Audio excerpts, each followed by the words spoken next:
И брой 5, 4, 3.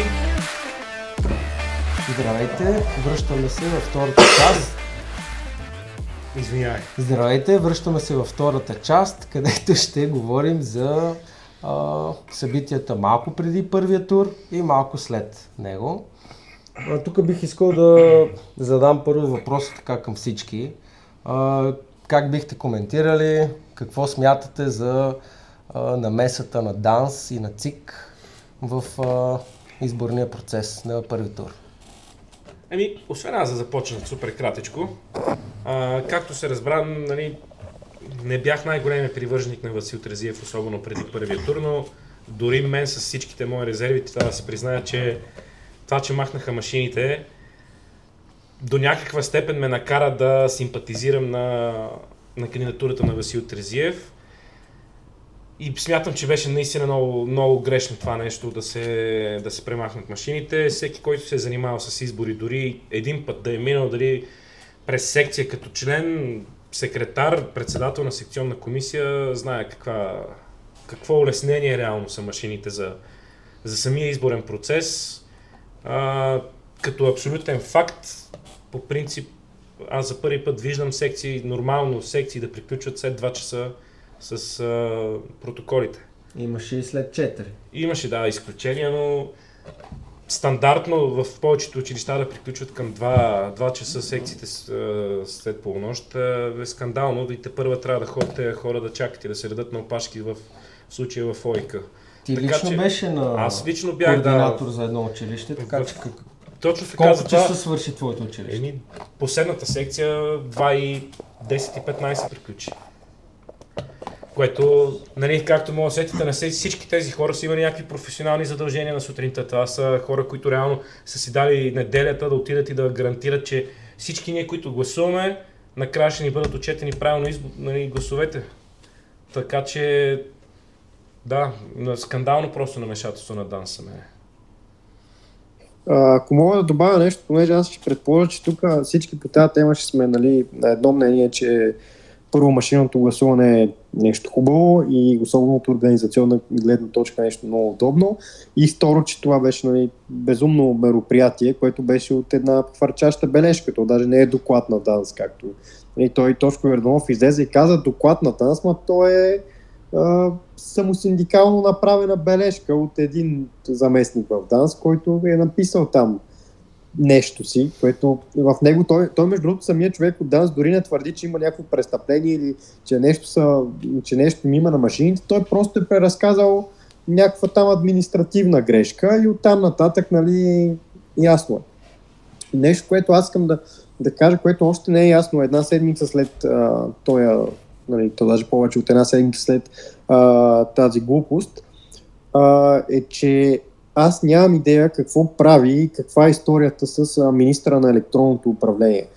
Този човек изглежда съвсем сериозно е казал, това вече се потвърди от няколко места, че Божидар Божанов не само го е изнудвал за някакви поръчки там за 600 милиона лева, което няма никакъв смисъл, защото Министерството на електронното управление има много малък бюджет.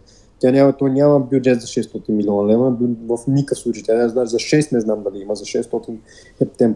И второ, че Божидар Божанов, който мисля, че тук всички сме виждали Божо, повечето сме го виждали и на живо, че този човек е заплашвал децата му, което нямам как ти звучи. Мене ми звучи като голямото пиле от улица Сезам да дойде да каже аз съм от Хамас. Нали, тук ще ви убия. И въобще, нали, това е нещо, което министър Александър Йовски се казва. Той очевидно сериозно твърди, мисля, че го беше казал пред ПИК, което е много странно, и не го отричал до тогава. В смисъл, тогава са минали 10 дни, той в нито един момент не го отричал публично. Казвам, че това е супер странно, не само защото не си представям как Божидар Божанов му казва, нали, ще обеса децата ти, ако не ми дадеш поръчки за 600 милиона лева, ами защото аз този човек имах преди 2-3 месеца имах интервю, точно когато, значи може би месец и половина след като той стана министър на електронното управление, това интервю не може да бъде прочетено на сайта на Капитал. Аз трябваше, наложи ми се малко да го редактирам това интервю, за да смекча факта, че това интервю беше любовно писмо към Божидар Божанов. Мисля, този човек, цялата му идея, която тя не е лоша, беше аз искам да продължа това, което прави Божидар Божанов. Той беше като фенбой на Божидар Божанов. Няма нищо лошо в това, защото аз харесвам какво правеше Божанов като министър, но просто това е изключително странно. И той, доколкото разбирам, съвсем сериозно ги твърди тия неща. Същевременно Николай Денков се видя с него и каза, че няма да му иска оставката, и целият този сценарий аз нямам идея какво да правя от него. Той звучи толкова абсурдно от една страна и от друга толкова странно, защото просто са някакви отворени въпроси без отговор. Добре, ти какво предполагаш всъщност, че този министър, всъщност заместник министър? Не е заместник, не. Това е министъра. Това е Александър Йовски, който е министъра, а човека, който беше хванат в административна там грешка и който казаха, че бил снимал хеш-кода или машините, или там каквото и да е снимал, аз както го мисля, че бях писал във Фейсбук, каквото и да е снимал няма абсолютно никакво значение, защото нищо не мога да направи с тази снимка. Беше един заместник Стойнов, ако не се лъжа. Стойнов или Стойнев или нещо подобно. Това са различни хора, но нищо не предполагам. Наистина нямам обяснение, нямам предположение и просто нямам информация. Това е като някакъв страничен сюжет, който в някои филми има едни такива много интересни странични сюжети, които започват и никъде не свършват. И на мен така ми звучи цялата работа. Добре, вие какво по-различно може да допълните относно намесата на ДАНС и на ЦИК? Като мнение, като факти, като прочит на ситуацията? Аз нищо не мога да допълня. Това беше абсолютно ченгесарски номер. Трябва човек наистина да е зверски, за да си мисли, че като си имаш кода на машината или още повече, че хеша, мисля, даже ставаше въпрос за хеш кода на част от машината, да си мислиш, нали, че на база това можеш да манипулираш по някакъв начин машинния вод. Машинния вод, тъй като аз преди време бях изследвал различните алтернативни видове на гласуване, това е включително и спрямо хартията, това е буквално най-сигурният начин и най-трудният начин за манипулиране. Не заради друга, но защото ти за да манипулираш изборите на по-голям скейл, нали, в по-голям мащаб, ти трябва да извършиш хиляди нарушения. Те не случайно, нали, чисто пропагандно се наложи тезата, че машините са мадуровки. Просто защото ти трябва да имаш властта на Мадуро в Венецуела. Да уточним, че... трябва да имаш властта на Мадуро, за да можеш действително ти да го манипулираш по някакъв начин този вод. Иначе в всяка друга, дори квази-демократична държава, където някъде ще се намери някой съдия, нали, да отсъди нещо друго. Дори там всякакъв тип схема и машинация може и то супер лесен начин да бъде спряна, защото машините си имат памет, тя е криптирана, трябва да изтръгнеш тази памет, да я подмениш, то си пише след това, че е подменено, сменено и така нататък. И това са, нали, това трябва да случи за всяка машина. Нали, очевидно дразнещото в хората, които са против машинния вод, е, че това ти, ако имаш истинско машинно гласуване, а не просто машината да е един принтер и ти принтира бюлетината, ти вече фактически не можеш да преправяш протоколи. Това е, което най-много ги бъркаше всички противници на машините. Заради това беше, нали, цялата тайна тренировка, защото нали, хубаво ти ще преправиш протокол, но той гласа си седи, него няма как да го преправиш, да го прикриеш, машината си има памет и така нататък. Така че няма, той Йоан правилно каза, че всички сме на едно мнение. То е абсурдно просто да манипулираш машинния вод. Не, че не е невъзможно, но извън това, което разумно може да се случи в рамките на 1-2 дена изборен процес. Но все пак, ако позволите да добавя, нали, очевидно големия резултат от това са огромния брой невалидни бюлетини. Такъв брой невалидни бюлетини, говорим тук предимно за бюлетини за общински съветници, няма в нито едни други избори, дори в България като процент. Това сега след премахването на машините беше премахнат около 15% от вота, което и при без това ниска активност, това е страшно много гласове. Това си мисля, че над 400 хиляди гласа. Имаше една разбивка вчера, която нали, показваше, ако вземем сумарно гласовете от общинските съвети, отделните партии колко са изкарали. И според тях ГЕРБ са първи, ДПС са втори и Демократична България, Продължаваме промяната, или обратното, са трети. Това предполага, понеже ГЕРБ си има 550 хиляди гласа, които кажи речи имаха толкова в съотношение с активността и на парламентарните избори. ДПС също има толкова, колкото имаха на парламентарните избори, което предполага, че доста голяма част от тези невалидни бюлетини са отишли на другите партии. И то другата партия, която е паднала страшно много, мисля, два пъти спрямо парламентарните избори. Една част от този спад може да бъде обяснена с това, че някои хора очевидно са разочаровани, но това е Продължаваме промяната, Демократична България. Това е изключително странно. Нали, не е странно за мен, защото аз мога да си го обясня, но просто аз не бих взел тези резултати за кой знае колко легитимни. Но както казах в първата част, местните избори не са като парламентарните. Там няма такова нещо като предсрочни избори. И затова беше толкова важно според мен тия избори да бъдат по този начин, поне за общински съвет, да бъдат само единствено с хартиена бюлетина. Хората, които се страхуват, нали, че машината може да бъде компрометирана, никога няма да ти отговорят колко лесно или трудно е да бъде компрометирана хартиена бюлетина. Изключително лесно. В момента, в който имаш една точка, размито мастило, каквото и да било, между другото може да нямаш дори нищо да нямаш. И пак някой да каже, вижте, тази бюлетина не е окей. Некой ще я скъса нещо. Каквото и да се случи тази бюлетина, тя може да бъде казано, че е невалидна и никой не може да ти го оспори. Може да имаш 20 застъпника, които да кажат, виж, ти го скъса пред мене, няма никакво значение. Тези хора не носят никаква отговорност и няма да върнат бюлетината. Тя вече е невалидна, приключена работа. Другото, което искам да кажа, последното по темата е, че налага се нещо много, много неприятно в България, което е, че хората, които имат някаква идея как се случват системи, например системи за гласуване и машини, софтуер, такива работи, тези хора, на тях се гледа не с доверие, защото има такъл, а се гледат с недоверие, защото се казва, тия има такъл, бате. Те са хакери! Те са хакери и тия сега се възползват от това, че ние не знаем какво точно се случва и ще ни хакнат хеш кода и всичките там простоти. И дори хората, които въведоха в България машинния вод. Машинния вод в България, ако не се лъжи, го въведе Томислав Дончев. Той по никакъв начин не се застъпва за това. Томислав Дончев най-вероятно има достатъчно акъл да се досети, че всичко до това са глупости. То не да се досети, а да го знае. Но той не би рискувал да излезе срещу електората си, който електората му казва. Това са мадуровки и ние ГЕРБ реално има 3 милиона гласа, обаче вие, защото ни лъжете с машините, имаме 500 хиляди гласа. И това е всъщност супер опасно, защото то е опасно и е неприятно, защото такива системи за гласуване, как се прави изборен кодекс, как се правят машини за гласуване, това са сложни неща.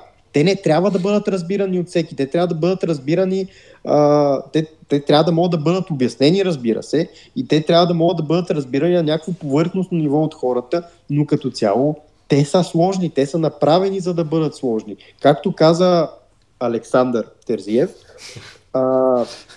за да хакнеш едни избори с машини, ти трябва да имаш цялата държава. Като имаш предварително цялата държава, за какво ти да ги хакваш? Мисля, то е приключено. То е такова кръгово обяснение. Обаче, понеже има хора, които те не разбират и те си представят, че това е компютър като компютър. И между другото, машините дори не са включени в интернет, те не са свързани, ти не мога хакнеш няколко от тях едновременно, камо ли пък всичките едновременно. Ти се възползваш от това, че хората си казват, вижте, тия са някакви хакери. И вместо да имаш една политическа класа, на която работата е да го обяснява тия неща и да каже, вижте, това няма как да се случи, нали, опонентите са ни, но все пак ние смятаме, че нали, това е правилен начин да се гласува, пак не. И в такъв смисъл имаше едно предложение на ДПС, между другото, което ако не се лъжа в идните седмици ще бъде възродено. пак да се гласува машинно, но машините да не са принтери, както е сега, или да са истински машини, както бяха, а да бъдат скенери. И честно казвам, след тази простотия, която видях, това може би не е лошо решение. Мисля, защото то пак ще реши невалидния вод. А той, както си личи, това е най-важната част. Аз съм много съгласен за това, че машинният вод е атакуван от всякъде. То вижда се, но ми е малко странно, честно казано, когато го знаеш това и си представител на Продължаваме промяната, Демократична България, нали, на силата, която най-много агитира за това и да си правиш каквито и да било шеги с темата, както самия заместник министър в интервюто дори каза, аз се пошегувах, ще си снимам кода и така нататък. Точно защото знаеш, че хората не разбират как работят машините. Аз също не мога да направя разлика между хеш код и някакъв друг код на тази машина. И по този начин да се шегуваш за толкова сериозни теми, за мен допълнително подкопава вярата в машините. Това ми беше много странно на мене. Тяхната реакция и тяхното отношение към темата. Абе, на заместник министър, това моя косура. Не, това е... Аз не си представям хората в това министерство да са най-изпечените политици, така по учебник, по конец. Първо, това е много министерство. Второ, характера му е на хора, които не са политици.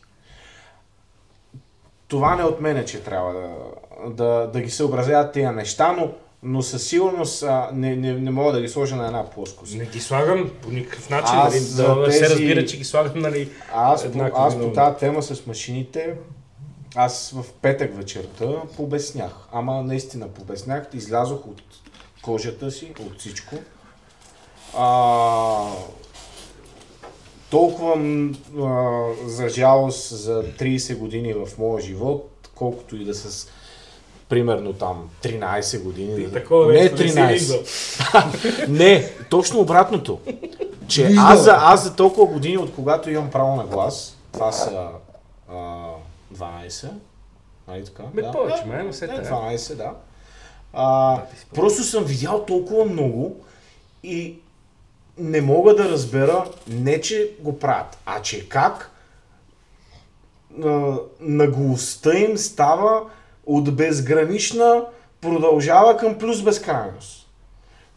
Заради това не много се ядосах, че всеки път стават и по-нагли и дори нещата, които ги правят, дори не се стараят така да изглеждат като някакви... е възможно, че... Ще кажеш тайните служби, че са измислили нещо, някаква тотална конспирация. Ако нашите тайни служби това могат да измислят, значи закривай нашите шпиони. Закривай просто. Да, аз много се бях ядосал и между другото, това, което го коментираха в края на изборите на първия тур, многото хора, че са се повлияли и са отишли емоционално да... Аз бях един от тях, аз до петък не бях сигурен за кого ще гласувам за кмет и отидох и гласувах за Васил Терзиев емоционално, защото си викам, сега тия трябва да спрат да се гаврят с мен, сега ще им такова майката. Сега, това, че не мога да им такова майката, като гласувам за Васил Терзиев е ясно, но така вътрешно се надъхах и отидох и най-спокойно си гласувах за него. Купувах ли си гласове? Той вотът ти е невалиден, така че няма проблем. Купувах ли се гласове на тия избори? Чори, ти какво ще кажеш? Имаш май личен опит. Да, до личен опит. Аз бях координатор за едно училище, няма да казвам къде. Но... Във Възраждане? Район, не партия. Кметът от Възраждане. Кметът от Възраждане не е Костадин. И разбира се, 7:00 ние трябва да проверим дали всички секции са започнали нормално работа. И съответно направим впечатление две лица, които брояха пари точно до училището, пред входа на училището. Да. И усъмних се, загледах ги, видях трети човек, който отива до тях, след това влиза в училището. По никакъв начин не съм искал да бъда преднамерен, но то в деня на изборите изглеждаше по-съмнително и съответно подадох сигнал.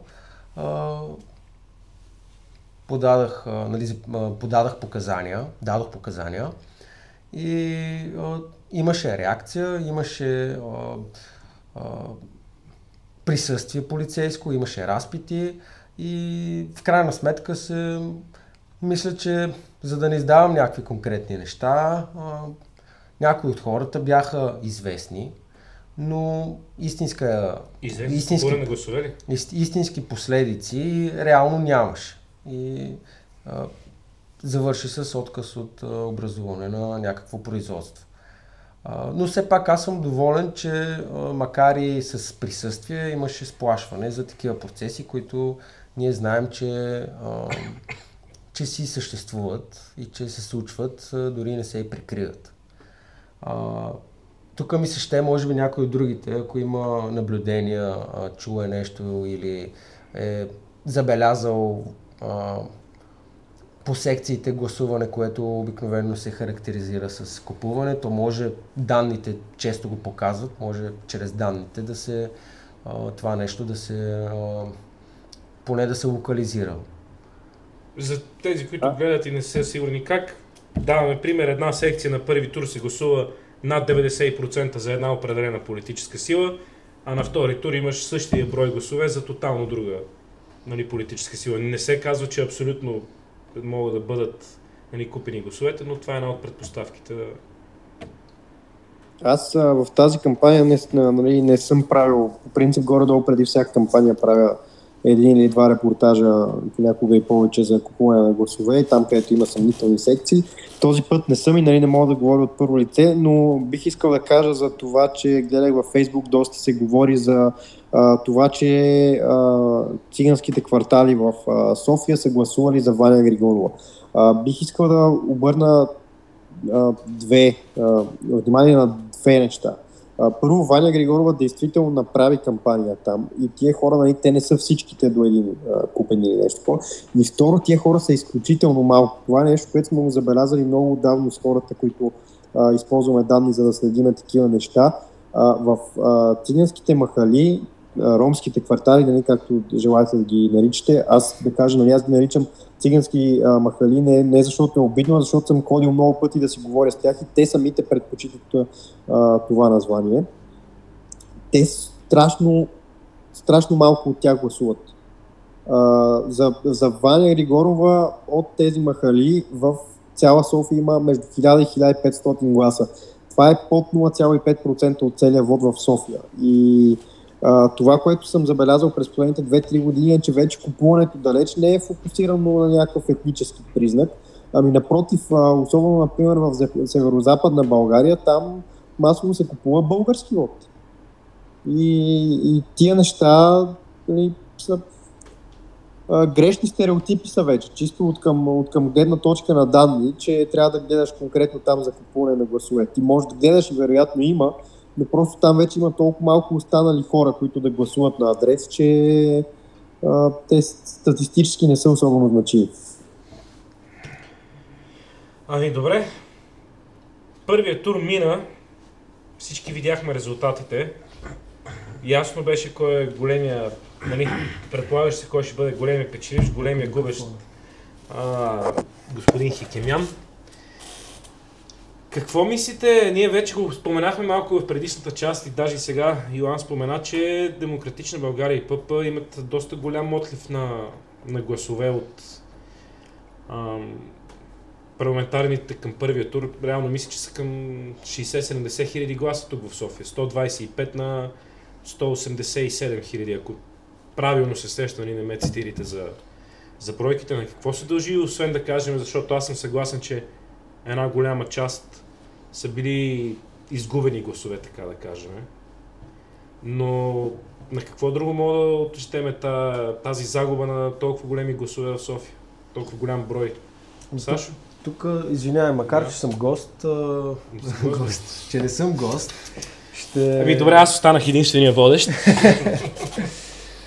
Ще кажа първо моето мнение. Аз мисля, че както се случва много често, управлението изхабява, а управлението с твой основен антипод и конкурент особено, изхабява още повече. Така че това е една немалка причина за намалената абсолютна стойност на гласовете за ПП-ДБ. Ще прозвучи малко като заяждане, ама за кой говореше? За БСП или за ГЕРБ? За антипода. Да, за антипода. Ами... Не, знам, че звучи като заяждане. Реално и за двете партии, защото и с двете се управлява. И от двете се понасят щети, имиджови щети електорални, които водят до отлив. И анализът е много дълбок.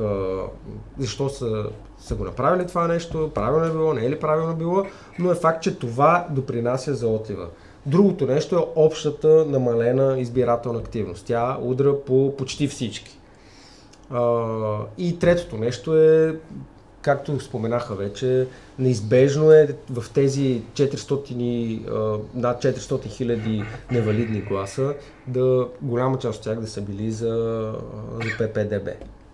Така че това е моето мнение. Сашо, кажи ти, че кавата да се обърна към теб. Чичори реши да смени ролята от гост на гост.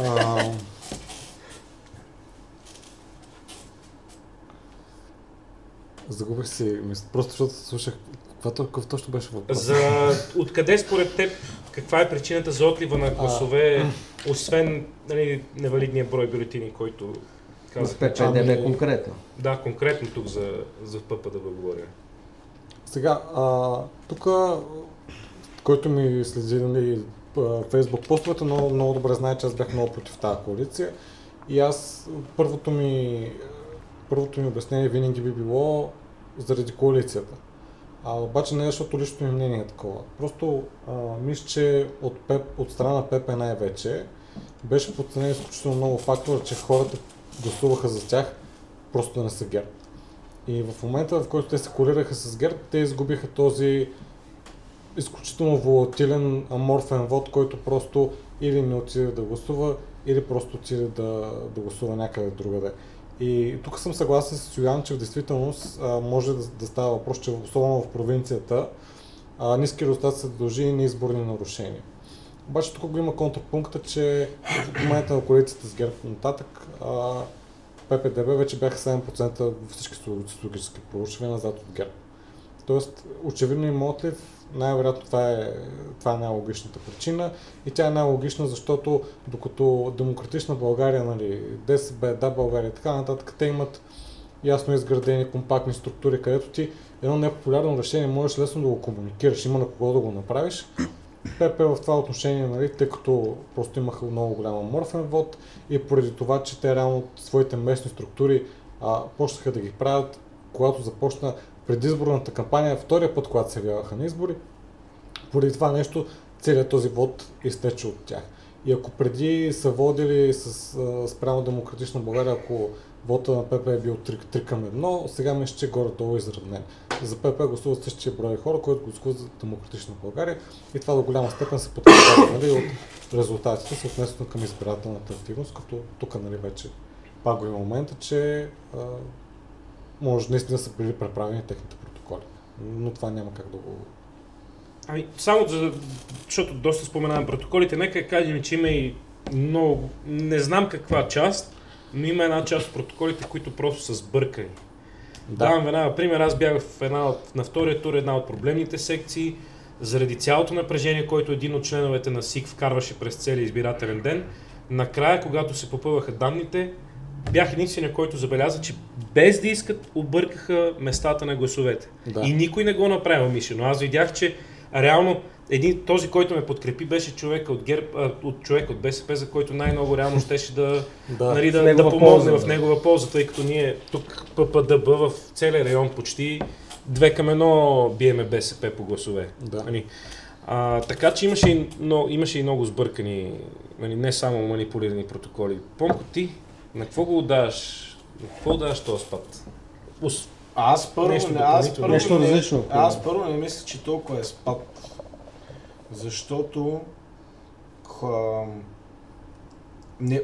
по-точно, не мисля, че тези гласове са отишли при някой друг избирателната активност беше потресаваща, особено за местни избори, потресаваща.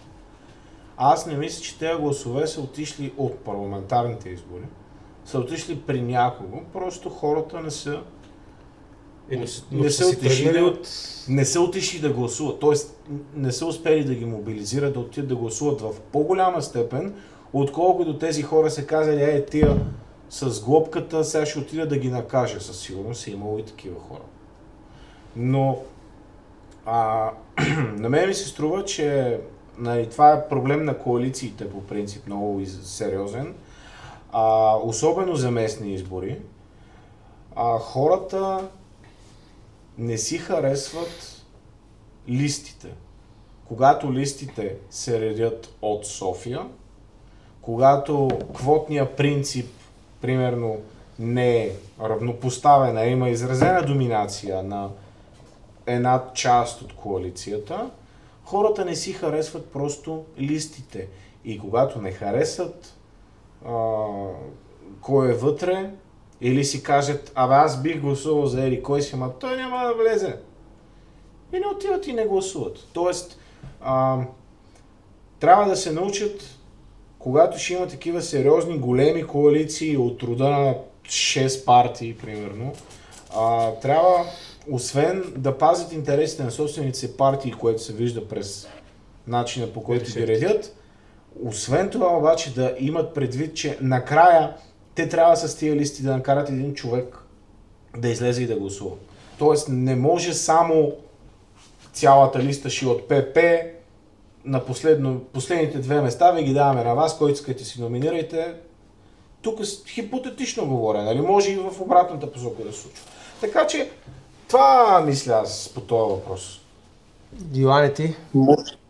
Моят аргумент за голямата тежест на невалидните бюлетини е това, че екзит половете даваха 40% на Продължаваме промяната Демократична България в Общинския съвет и 38% на Васил Терзиев, които бяха стопени с 5-6% при паралелното преброяване.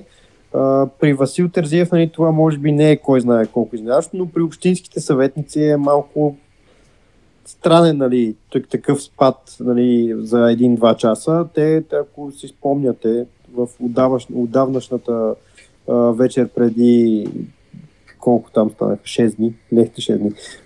Преди 12 дни Борис Бонев излезе и каза, нали, благодарим ви, вие ни дадохте мнозинство, защото според тогавашните изчисления така, те бяха щяха да имат 29-30 общински съветници, което наистина ще да е почти мнозинство. И така, иначе ще има разочарование от коалицията с ГЕРБ. Абсолютно да, но такова разочарование, между другото, има и сред хора, които гласуват за ГЕРБ. Да. Това не е изцяло феномен. Нали, аз знам, че, нали, центъра на София и въобще поддръжниците на ППДБ смятат, че ГЕРБ са злото, но повярвайте ми, влезте да четете ПИК, аз го правя доста често, там смятат, че е обратното. Защото ППДБ е злото и че сега всеки момент, нали, идват норвежците да взимат децата.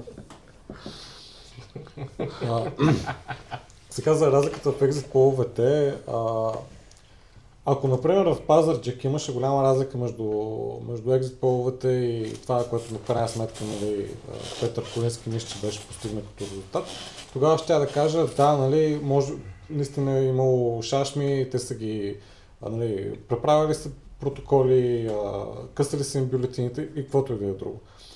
Когато става въпрос в София обаче, невалидният вод в София беше 5%. Не само това. София е градът, където ППДБ имат най-силно присъствие от активисти. Съответно най-лесно да имат контрол в самите секции, нали, да имат автентични членове на СЕК, които са, нали, партийни хора, отиват в СЕК, защитават интерес на партията, т.е. на коалицията, имат възможност на наблюдатели, защото всеки може, нали, да отиде да бъде наблюдател в секция, ако секцията му е такова. Това нещо се прави много по-трудно в провинцията. Така че разликата, нали, в екзит половете, мен ми е много трудно да обясни с някаква, дори и с невалидния вод или пък с някаква конспирация, нали, срещу ППДБ. екзит половете, тук доста разсъждавах на тази тема, най-очевидното обяснение, защо имаш такава голяма разлика в екзит половете, е, че социологическите агенции са използвали крива методология. Тоест, те са поставили будки, нали, да борят там вода пред някои секции. Тези секции обаче не са били избрани много добре, съответно, нали, е имало по-силен резултат за Васил Терзиев, колкото е било в действителност. Сега, тук обаче идва момента, че... Обаче тук има един контрапункт, който, извинявай, че те прекъсвам. Паралелното преброяване след това то се прави при същите тия секции. Точно. И в момента, в който излезе паралелното преброяване, се видя, че тези същите секции разликата реално е под 2%.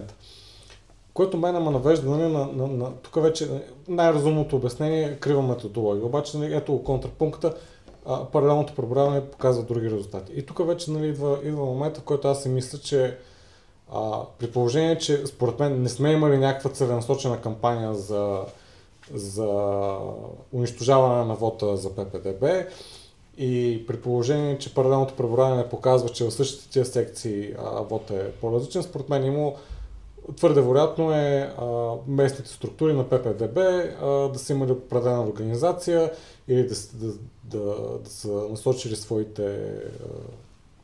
своите активисти приоритетно да се опитват да минават през екзит пола. И това не е нали, невиждано, то се случва в Пловдив.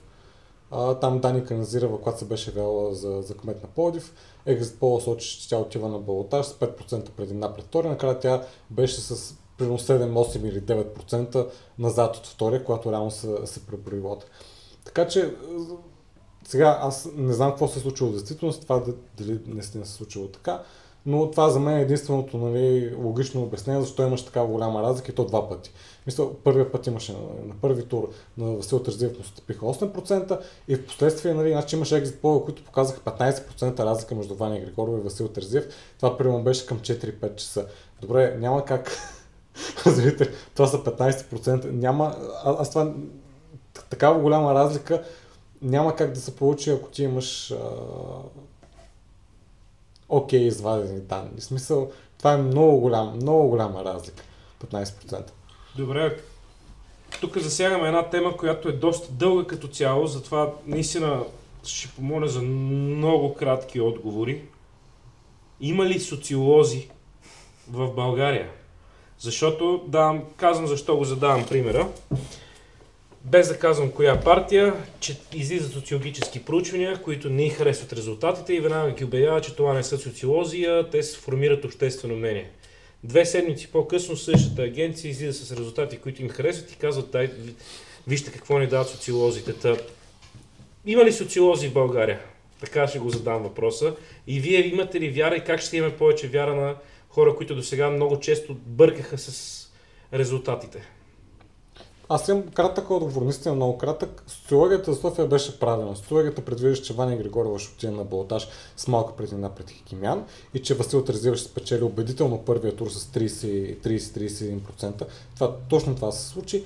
Впоследствие социологията предвижда, че при евентуален балотаж, още преди първи тур, че евентуален балотаж между Ваня Григорова и Васил Терзиев ще приключи по начина, по който приключи с много малка разлика.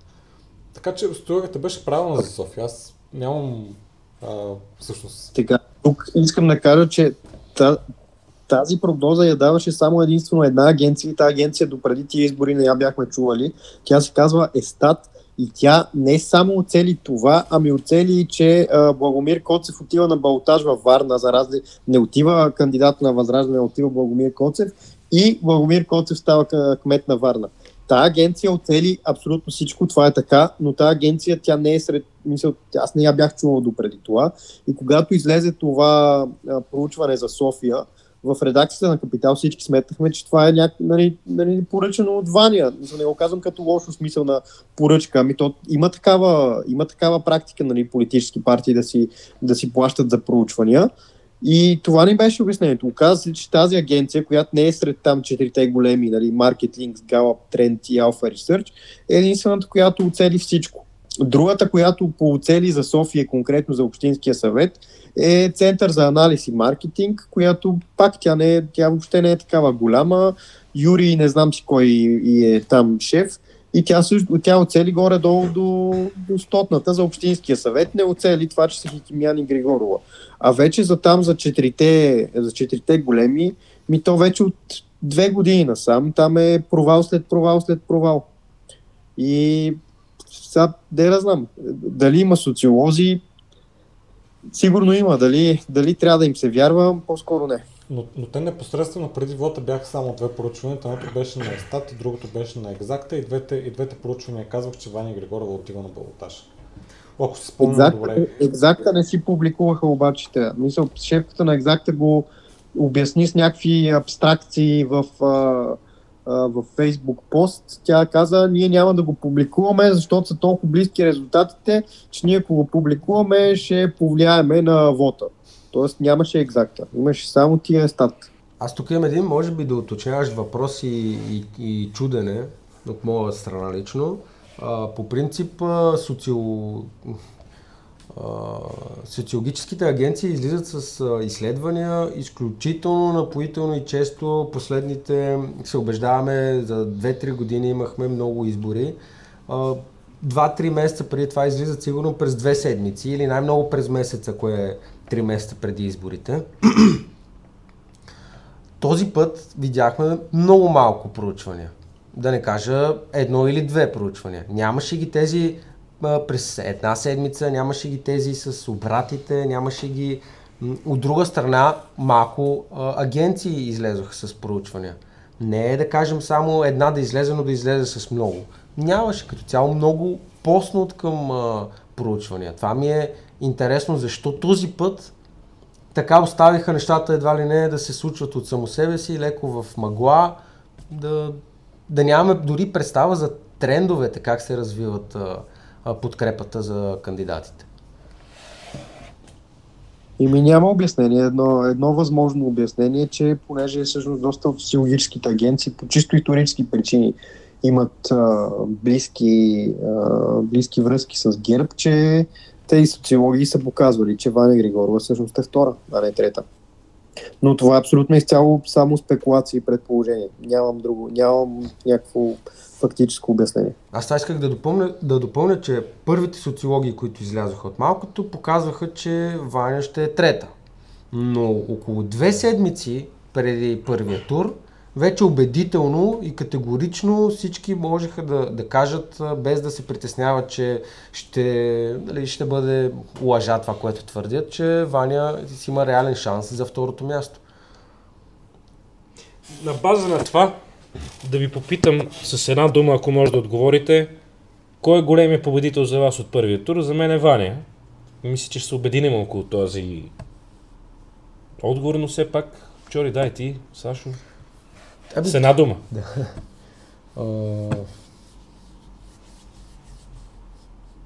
Със сигурност, да, аз ще помисля, вие кажете. Но казвам, че със сигурност да го добуташ до балотаж, при положение, че може би 1-2 месеца преди официалната старт на кампанията, на регламентираната кампания, ти не беше ясно дали ще се пребориш за кандидатура, говорим за Ваня, дали ще се пребориш в БСП за кандидатура.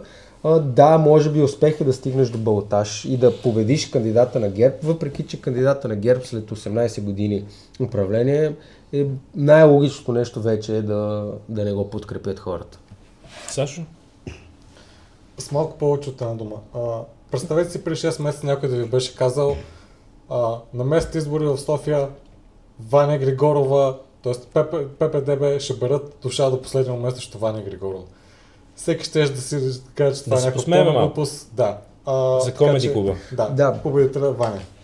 Бих допълнил, че представете си, нали, Бойко Борисов да излезне официално и да каже, че, нали, макар и не с истинските точни думи, че подкрепя Ваня Григорова, въобще не е двусмислено да я подкрепи. Той каза всичко, Бойко, така че него да не го това също е трудно да си го представим преди 6 месеца. Той подкрепи целия спектър. Това за Мая Манолова беше абсолютно същата история, просто накрая разликата беше малко по-голяма. Но това, че ако някой ми беше казал, виждали сме го и то е само на предните избори. Нали. За мен победителите в София, ако мога да кажа, са Димитър Божилов и Трайчо Трайков. Други победители в София на първия тур няма. Те са единствените победители, защото победата на изборите значи да бъдеш избран. Единствените, които бяха избрани, бяха районните кметове Димитър Божилов и Трайчо Трайков. И на район Изгрев също беше избран на първи път. Тази дълбока рана ще отваряме ли? Или? За мен това не е победа, но това са факти. И той между другото не беше... При него трябваше резултатите да бъдат на 100% обработени. Между другото, ето, защото ти тук ме подведе. Той не спечели. Той ходи на балотаж. Кмета на район Изгрев. Доктор Делян Николов, не Делян... Той беше този... Да, човек е комунист, човек е комунист, нали? Но единствените двама избрани за първи тур, Трайчо Трайков и Митко Божилов. Добре. И мога да кажа само за Габрово, много се радвам. Лека по лека ние вървим, така изоставаме, нали? За някои неща сме пионери, като първи кмет на ГЕРБ след София. Сега имаме напредък, кметицата не победи на първи тур, ами имаше балотаж. Така, че... Добре, Йоане, ти за тебе кой е победителя? Победителят е победителят и това е Васил Терзиев, който успя да... Той не беше разочароващо да видиш резултата му след като си видял екзит пола, но иначе спрямо това, което му даваха социологическите агенции, смятам, че го надхвърли там с 4-5%. Въпреки, че наистина бяха много малко социологическите проучвания. Така че аз, въпреки, че съм левскар, не смятам, че победителя е моралният победител, победителят е победителя.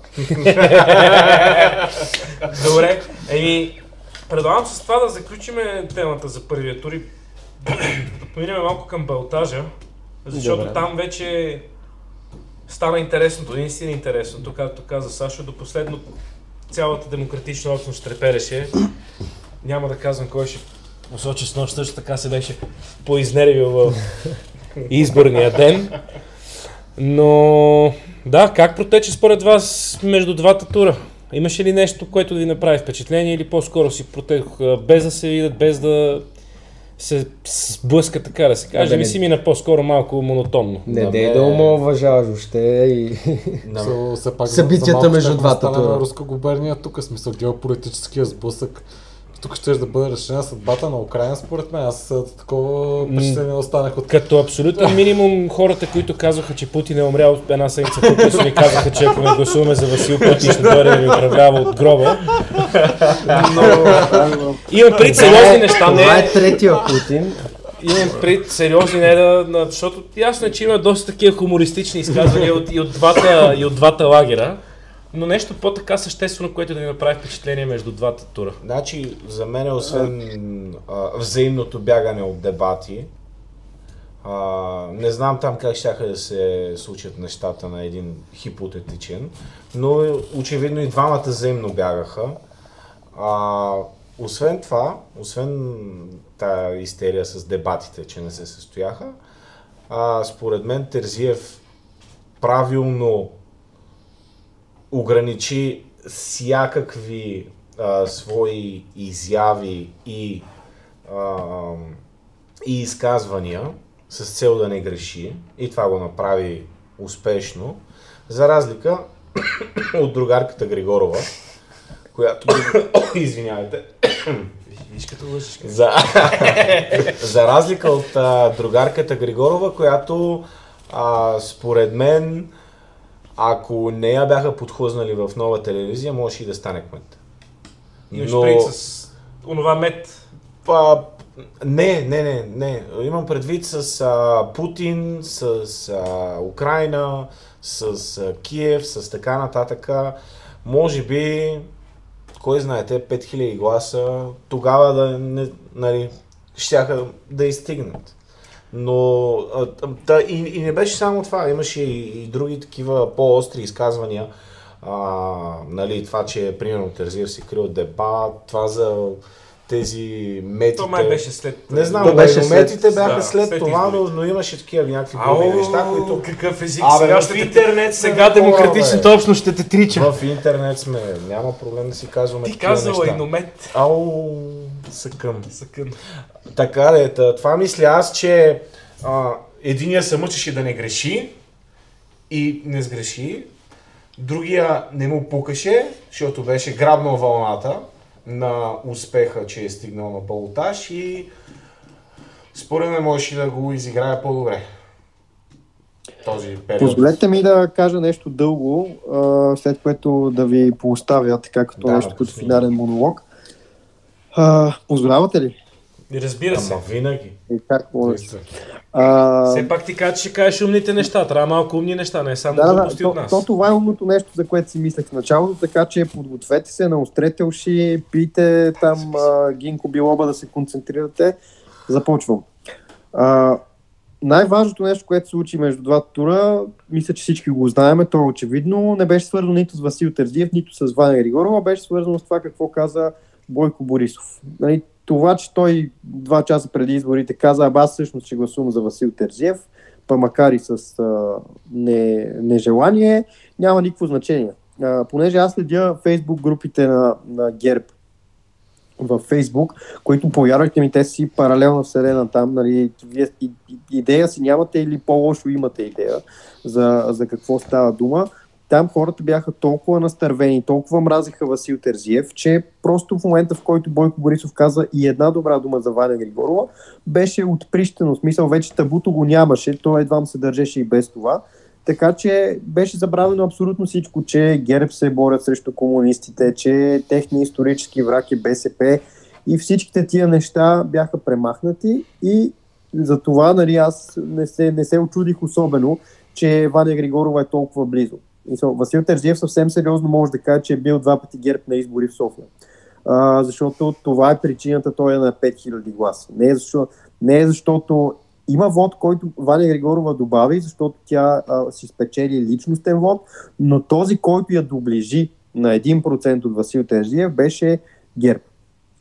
Нещо, което искам да кажа, умната част, е, че това беше първата кампания, в която Бойко Борисов неколкократно повтаряше и се самоопределяше като десен и неговата партия като дясна. Това го е правил няколко пъти през годините, но в повече случаи той никога не е давал никакви определения за ГЕРБ. Той винаги е казал, ние сме европейска партия, ако нещо се наложи, там казва християн-демократи, нали, такива неща, които имат значение в Германия, но нямат значение в България. Това беше първата, в която той казваше, ние сме десни, не го казваха, например, нали, Георги Харизанов или Петър Николов или който и да било. Това нещо, според мен, ще бъде доста голям проблем за ГЕРБ.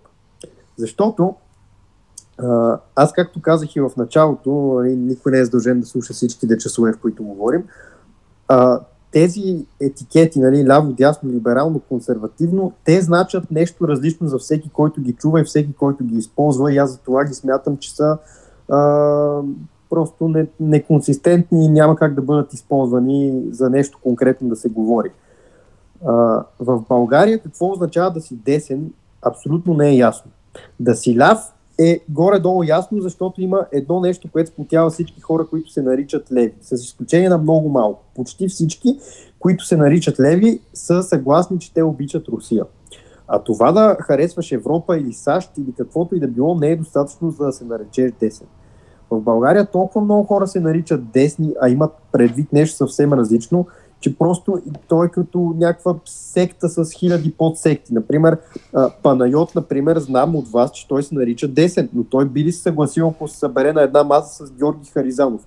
Мисля, разговора ще започне с аз съм десен и оттам нататък ще премине в едни други, нали, в други измерения. В България дясното въобще като термин най-често се използва въобще, нали, дясно правителство е Иван Костов. Това е нещо, което кажи речи, повечето хора ще се съгласят, че Иван Костов е имал дясно правителство. Това е толкова, Костов е толкова добър пример за това, че този термин се използва от който му падне, за каквото му падне, че те дори костови. Това е нещо, което иска да кажа на Калян, че Костов не е Костов. Например, костовистите са супер много държат на ниските данъци и на плоския данък. Иван Костов е написал 2 такива дебели книги, в които обяснява, че той не иска плосък данък и че съжалява, че това нещо е било прието. Иван Костов в същите книги обяснява, че той не харесва валутния борд и че много съжалява, че му се е наложило да го вземе това решение и че го е взел против волята си, но такива са били ситуациите. Тоест, тия хора вече, въпреки че Иван Костов е съвсем жив човек и могат го питат и той пише книги и прави интервюта, той е идеализиран до толкова, че той е като Исус Христос. Мисъл, ще се чудим какво е искал да каже автора. Ама той автора е жив. Това навлизане на Бойко Борисов да повтаря сега, не знам дали ще продължи да го прави, аз съм десен, това ще е много голям проблем, защото в България просто дясното винаги е изключващо. В смисъл, дясното като термин, като хора, които се определят като десни, винаги се нарояват и винаги се смаляват, защото те не могат да се разберат какво е това дясно. С лявото е горе-долу същото по отношение на икономически теми, но там има любовта към Русия, която те дърпа. В смисъл, тя те държи. Може да се карате за всичко останало, но е ясно, че Русия, Путин до край. И това е достатъчно да ги държи. При хората, които се определят като десни, без значение по каква причина се определят като десни и което смятат, че ги прави десни, те не могат да се разберат за нещо такова. И Бойко Борисов, ако продължи да го прави това, в един момент ще се сблъска с страшно много хора, които ще... той самия Бойко Борисов много не му пука, вероятно, но неговите хора се сблъскнат с страшно много хора, които изведнъж ще почнат да им държат съвсем академично сметка какво смятат, че то е дясно. И за финал ще ви дам следния пример. Предполагам, че повечето от вас, ако не и всичките знаят кой е Петър Николов. Депутат е от ГЕРБ и е написал една книга, която се казва "Политическия консерватизъм". Сега, аз не съм особен фен на дебелия Бен Шапиро, но... Извинявай, на дебелия вече кой? Дебелия Бен Шапиро. Много преди Бен Шапиро, но с около 100 килограми отгоре.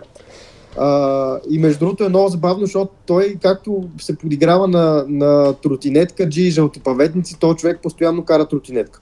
Факт. Минава през седмочисленици, аз обедната почивка ходя да се чета книга там и много често минава с тротинетка човека. Той е написал една книга, която аз между другото препоръчвам на всички да я прочитат. Тя се казва "Политическия консерватизъм", не е само негова, на Ирена Тодорова. В тая книга той описва всичките различни видове консерватизъм и минава хронологично. Нали, от Бърк през там края на 20 век Дизраели и Гладстон, всъщност не съм сигурен това, че може и някой от тях да е бил лейбарист, в Великобритания, през Америка там Теди Рузвелт, през Хитлер, през Рейган и до Орбан и Тръмп. И всичко е много хубаво в тази книга, докато извода на този човек в книгата, в финала на тази книга е, консерватизма е най-сложната идеология в историята, тя е тая, която най-много си заслужава, там са били велики хора и не знам си какво. Моя извод, като прочетох тази книга, е, че ми светна лампата е си каза, човек, ако Бърк и Теди Рузвелт, и Хитлер, и Роналд Рейган, и Доналд Тръмп, и Виктор Орбан се съберат на една маса, тия хора няма да имат абсолютно нищо общо. И ако всички тия хора са консерватори и десни, то тази дума не значи нищо. Ти си изредил 20 различни идеологии, 20 различни хора и те кажеш, те всичките са различни, те всичките са едно и също. Не знам, бате, не че нещо. И почвам да бегам. Нещо тук не излиза. И Бойко Борисов, ако някой иска да го хване за това, може, той за негово щастие почти не дава интервюта, но ако държи на това, че те ще се наричат от тук нататък десни, в България дясното няма добра репутация като дума. Точно заради Иван Костов, не защото е направил нещо лошо, защото е взел непопулярни решения тогава, когато е трябвало да бъдат взети. И затова ви казвам, дори Костов не е Костов, защото костовистите вече са го погребали Костов и те вече сами си правят един разчет какво искал да каже Костов. Ако и с Бойко Борисов стане, това ще ми е изключително забавно, защото при Бойко Борисов ще е много трудно да направиш анализ какво искал да каже автора, защото автора е казвал абсолютно всичко възможно на този свят. Бойко Борисов винаги е прав, защото той пуска един залог на единица, на хикс, на двойка, на второ полувреме, на трето полувреме, на дуспи. Значи задължително е оцелил поне един път. Да. Точно така. Се някой залог излиза и той излиза и казва, аз ви казах. Абсолютно няма. И така, това е нещо дългото, което исках да ви кажа по тази тема и нали, свързано с това с Ваня Григорова. Той си прати електората, ние се върнем на първоначало, той си прати електората да гласува и то електорат за малко не направи Ваня Григорова кмет на София. За малко да се получи... Благодаря ти, Йоанка. Кажи само кога ни напускаш, нали, няма да те погребваме. Напускам и сега, много ми беше приятно, супер забавно ми беше. Остава ми просто, защото ще трябва да свърша някоя друга работа, не съм безделник като вас. Да. Другия път, за финал искам да кажа на Калоян, че ако ми намери такава къща, дето е пуснал днеска нарисувана табата, ще я купа. Добре, разбира се. Добре, така и така си ви дал възможност да си направя една реклама. Калоян Луканов, вашия избор за недвижими имоти. Пишете налично. Аз съм те обявил и на страницата. Видях, ама се възползвам сега от така хубавия... Имам, ще ти пише налично, не се притеснявай, просто не съм и много и всички ще искат, а не мога за всички да извада. Не мога за всички да извада. На Хензел и Гретел къщата, да, знам. Вътре, даже в цената влиза и Баба Яга. Да. Айде, чао. Какво ще правиш? Не, вече си е... Чао, до скоро. Ами, всъщност мисля още няколко думи да кажем за първия тур. Аз в подкрепа, ние с Йоанката до голяма степен си припокриваме мнението и изводите. Мисля, искам да кажа също, че чисто математически, ако сметнеш, първо, ниската избирателна активност показва, че на тези избори на първи и на втори тур са гласували предимно твърдите ядра. Това означава, че твърдите ядра, там имаш много повече влияние на къде да ги насочиш да гласуват, съответно на втори тур. Математиката показва 80 000 на първи тур Ваня Григорова, 170 на втори тур. И 5. Не, 175 беше Васил, 170 е Ваня. Добре, окей. Да. Пак което са повиших резултата на Васил. Което са ти към 90 000 плюс-минус допълнителни гласа. Чисто математически, дори да сложим Има такъв народ, дори да сложим Възраждане, дори да сложим няколко стотин, които процентно ги дадоха по статистиката, че от Синя София са гласували за Ваня, виждаме, че математиката няма как да излезне без едно солидно, огромно мнозинство, т.е. група от господаватели от ГЕРБ, които са гласували за Ваня. Реално, както каза Йоан, точно това доближава Ваня до този буквално на косъм резултат да спечели изборите. И това според мен беше един интересен подход от Бойко Борисов. Той и в двата случая ще да каже: ти стана кмет благодарение на мен.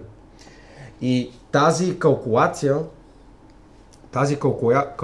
която е направил, не знам дали се го изчислявали за толкова малко, за 5000 гласа да не стане Ваня Григорова, но ако я беше избрал, реално това, което не се случи 2019 с Мая Манолова, щеше да се случи сега. И тогава, макар подкрепата от демократичната общност да отиде в някаква степен за Мая Манолова, по-голямата част, значителна част, тази част така, че да осигури да няма червен кмет на София, отиде за Фандъкова. Освен срам, нямаше да има кой знае каква разлика, ако Ваня Григорова беше станала кмет. Не дей така, защото тук си говорим, че това е 5-6 пост в държавата. Както виждаме, един пост като президента Румен Радев, който практически не би трябвало да може да управлява, виждаме, че може да направи много. Аз друго имах предвид. ГЕРБ ги бяха отписали София. Това е ясно на всички. Не от вчера, ми от 2 години поне. 3. ако не. ГЕРБ София бяха отписали. Според мен, по този начин, Бойко искаше да предизвика криза в централната власт. Защото ако Ваня Григорова беше станала кмет, тя ще да е кмет, нямаше общински съвет, нямаше нищо, но това, че на тебе не коалиционният ти партньор не може да спечели София, където се тупа в градите, че едва ли не той е само в София. Ето тогава щяха да се случат много неща. Сега тия 4500... Извинявай, че те прекъсвам, но той пак се опитва в момента да преразпредели в централната власт. Надали изненада за някой. Той се опитва, така че това подкрепя до някаква степен. Той се опитва, но в момента няма криза. Коалицията на Продължаваме промяната и Демократична България ще да влезе в сериозна криза, ако бяха загубили София. Аз тук също съм съгласен, че според мен тук не има наистина Борисов. Не беше толкова Ваня Григорова, защото му е много важно да стане кмет. Точно за да има леверидж за коалицията. Ето вие загубихте София. Вота за общински съвет ние ви водиме 3 пъти. Съответно, вие на какво основание вие искате да продължавате да управлявате, или пък ние да нямаме министри, или пък да минем на някакъв модел, където ние имаме по-доминираща роля. Идеята беше просто той да има леверидж, ако Пепа да възгледа. Да не забравяме, че скоро, ако всичко върви като хората, трябва да има ротация. Нали така? Скоро време. Его е. Чука на вратата, но добре. Аз имах едно нещо, което иска да ви питам. Яд ми малко, че Иван тръгна за една идея, ще върна разговора назад за ДАНС. От евроизборите, когато Радан влезна като евродепутат, и той влезна благодарение на една подобна акция, когато в четвъртъка преди изборите бяха облепили цяла София с негови уж гей снимки, гей плакати и така нататък. И реално това помогна много да минем 6%, там 6,2 бяха, ако не се лъжа, процента за Радан. Отново стъпиха на криво с тези, така да кажем, опити за дискредитиране на Демократична България и на ПП, на тази демократична общност. Не излиза ли най-накрая, че всъщност големия печеливш от всичките тези акции, така да го кажем, на ДАНС и на подобните, където тези идват от ние същи кръгове, мисля, че не е ясно, и поне, че се съгласиме върху това, не са ли всъщност демократичност най-големия получател? То се доказва всъщност с това, което се случи службите работят за ППДБ. По неволя, без да искат. Нали, това е в доста вече в теорията на конспирациите. Но очаквано ли беше всъщност, той Йоан го каза, че Богомир Коцев във Варна на балотажа ще бие. Аз често казано не съм си мислил, буквално до седмица преди изборите, че Варна, тази така доста силна крепост, ще падне по такъв безапелационен начин. Това е определено за мен пък и най-голямата победа на ППДБ. И на всички мога да си я броиме, нали, да всички мога да се радваме дори. Нали, това, че ГЕРБ падна във Варна, наистина е показателно. Аз пък съм на другото мнение, че в смисъл, който и да беше издигнал Магаре срещу Портних, най-вероятно ще да бие. Той просто е твърде скандален към. В смисъл, той имаше буквално един случай, където Сумът и Лайна се изливаха в Валенското езеро, нали. Той имаше 3 такива случаи, но на предишния избор не забравяйте, че Портних се изправи срещу Копейкин. Копейкин е твърде разделяща личност, докато сега, в смисъл, не всяко Магаре, но едно интелигентно хубаво Магаре има.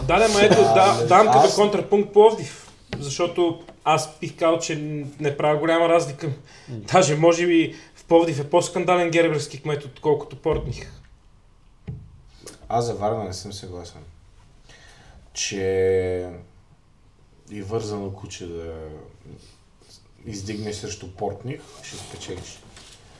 Варна според мен, първо, доколкото така виждам в балона, там всички са работили много така, работили са за тази кандидатура. Не знам, такова впечатление имам. Нали, не е имало някой да не желая, да е обиден, да е сърдит и така нататък. Проблема във Варна е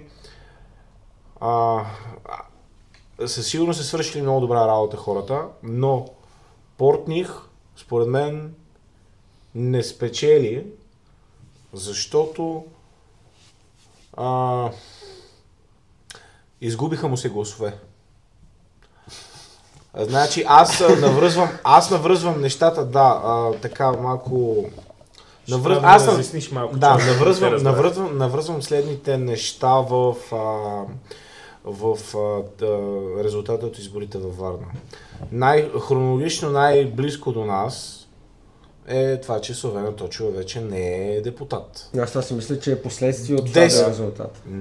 Според мен е причина.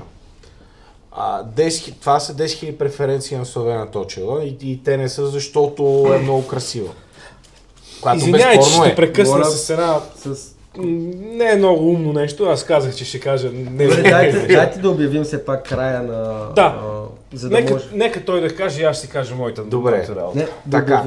С твоите думи да обявим края на тази част с въобще с анализите по-обективните и ще преминем към последната. Която ще бъде сатирично.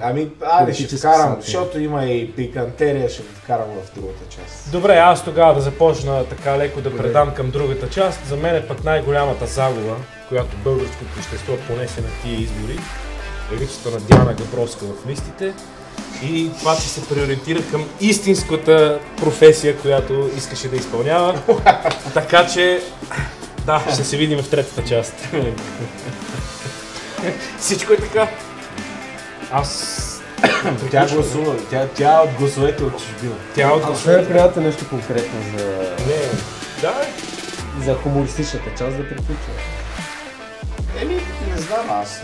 Добре, все пак трябва да запишем някакъв край. Добре. Може само ти отворят, защото не сте... Разбира се. Стана 8:30 малко.